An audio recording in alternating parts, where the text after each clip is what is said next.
Jai Gurudev. It is the I, the mine and the me which reigns this world. Everything is reigned by big egoism. Everybody speaks about I want this, I am that. The ego is actually one of the greatest enemies on the spiritual path. But it is the most common thing in our day-to-day society. Selflessness is not something which society encourages you to strive for. Everybody is encouraged to strive for selfishness. Everybody needs to look at themselves, my house, my car, my money, my desires, my fulfillment. Nowadays, it is important that I am fine. It's not important how you feel. We can see that. If we look at the world, 26 people in the world have as much wealth than another 4 billion of the poorest, which partly die of hunger. It shows clearly how this world functions. You see, Charles Darwin has said, the strongest will survive. That is how the animal kingdom functions. The strongest will survive, and that is where the ego comes very much in. I need to survive, I am the strongest. I will subdue the other ones. And human beings have always done that. Since ages, human has gone around the world, taking the treasures and the riches of the earth for their selfish benefit. Enslaved others for their personal benefit, always with the idea of I, mine and me. Why do we do that? Well, because we always want fulfillment. We always want to have the best. And we think if we have everything, if the I is satisfied, then we are truly satisfied. We even thought in the Middle Age that we are the center of the universe, that the sun turns around us, that the whole universe turns around this planet. So far has human mind gone, so far, so delusional can the ego make us that we think we are so important. We are the center of the universe. If we think about that, that is absolutely craziness. We see the world functioning how it functions, and we think we are important. If you remove all the insects of this world, if every insect in this world would be removed, in 2.5 to 4 years, every life on earth would cease to exist. If every worms would be removed, in 12 to 18 months, all life would cease to exist in this world. If suddenly all human beings would die and be removed, this world would flourish like it never has before. So how important are we really? We're in a time of crisis where a virus is around. We are like a virus in this world.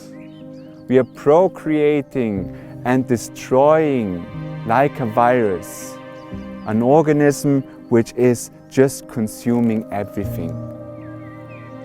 If we look out in the universe and we see how small this little earth is, how small this little earth is in our planetary system, how small this little earth is in our Milky Way, in our galaxy, how many galaxies there are.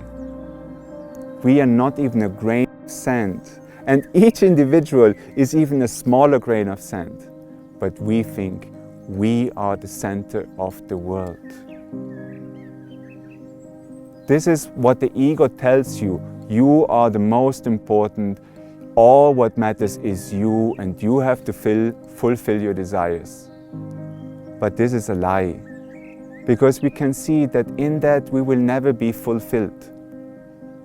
My spiritual master, Paramahamsa Vishwananda, has always said, if you truly want to be happy, you should help other people. You should become selfless. What does that even mean, to become selfless? Forget about yourself and help other people. You see, in the animal kingdom, they procreate, they sleep and eat. To some extent, only if you have a human body doesn't mean that you're human. A human being does the same thing the animal does. Sometimes animals are even more human than the human. What does a human really make a human? The ancient scriptures say that the human has the capacity of introspection, of discrimination, to reflect on major things of life. Who am I?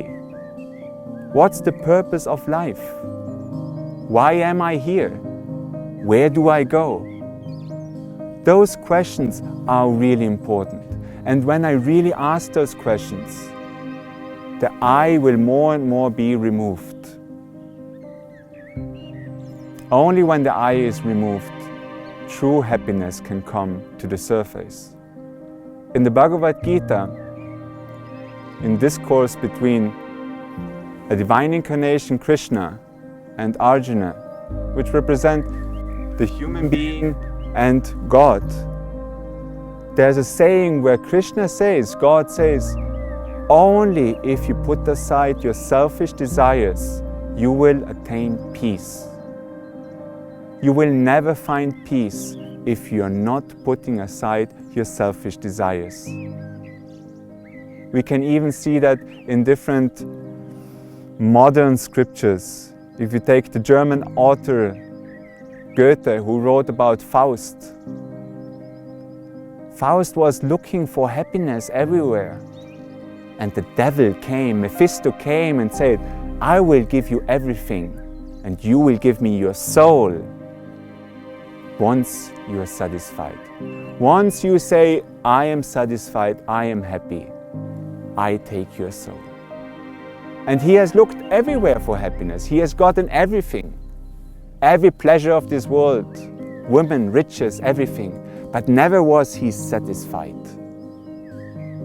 In the end of his story, he came across a village where there were poor people which needed help.